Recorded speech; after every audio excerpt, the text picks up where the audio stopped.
Voici venir un plus fort que moi, dit Jean-Baptiste au sujet de Jésus. C'est lui qui vous baptisera dans l'Esprit Saint et le feu. Nous l'entendrons, le lirons dans l'évangile de ce dimanche où nous célébrons la solennité du baptême de notre Seigneur Jésus-Christ. C'est le témoignage de Jean le Baptiste qui compare son baptême à celui du Seigneur Jésus-Christ. Le baptême de Jean était un simple baptême d'eau qui, dans l'Ancienne Alliance, marquait la conversion d'une personne dans l'attente de la venue du Messie.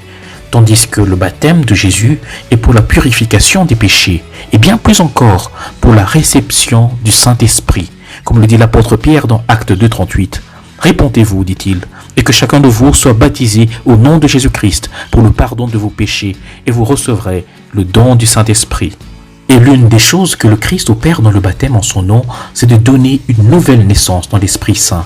Il disait à Nicodème, « En vérité, je te le dis, si un homme ne naît d'eau et d'esprit, il ne peut entrer dans le royaume des dieux. » Et Saint Jean dira dans son prologue, « À tous ceux qui l'ont reçu, c'est-à-dire la lumière qu'est le Christ, à ceux qui croient en son nom, elle a donné le pouvoir de devenir enfants de Dieu, lesquels sont nés non du sang, non de la volonté de chair, ni de la volonté de l'homme, mais de Dieu. »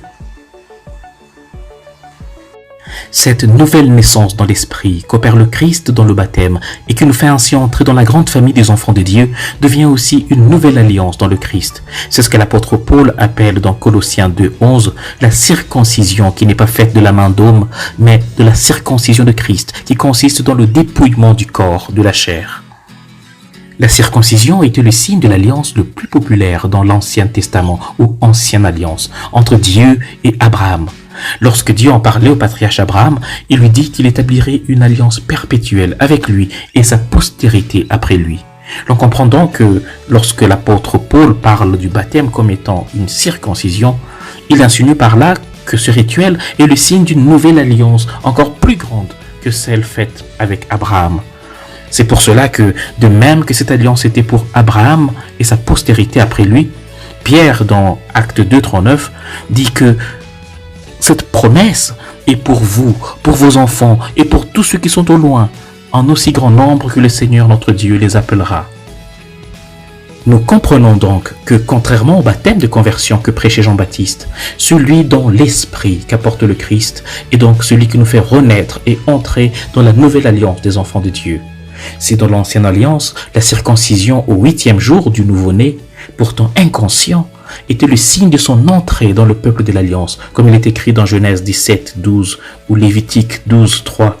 Dans l'Église, le baptême de Jésus que nous conférons comme il a demandé, au nom du Père, du Fils et du Saint-Esprit, est ce qui nous fait renaître dans l'Esprit, faisant de nous des enfants de Dieu dans le Christ. Et cela, que nous soyons adultes et conscients, ou que nous soyons handicapés mentaux, privés de notre sens du jugement, ou encore que nous soyons comme ce bébé de 8 jours qui, par la circoncision, recevait la marque d'héritier de l'Alliance.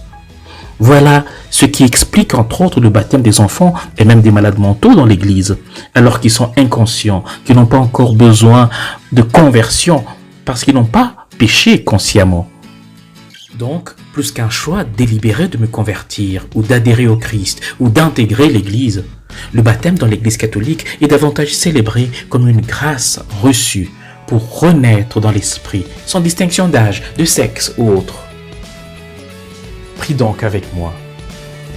Seigneur Jésus, toi qui as dit à tes disciples, « Ce n'est pas vous qui m'avez choisi, c'est moi qui vous ai choisi et établi. » Et ailleurs tu as dit, « Laissez les petits-enfants venir à moi, ne les empêchez pas, car le royaume des dieux est à ceux qui leur ressemblent. » Apprends-moi à comprendre chaque jour et toujours davantage le vrai sens de mon baptême et attire à toi tes enfants, surtout les plus petits.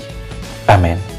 Et que le Seigneur te bénisse et te garde, ta famille et toi, au nom du Père et du Fils et du Saint-Esprit. Amen. Bon dimanche chez vous.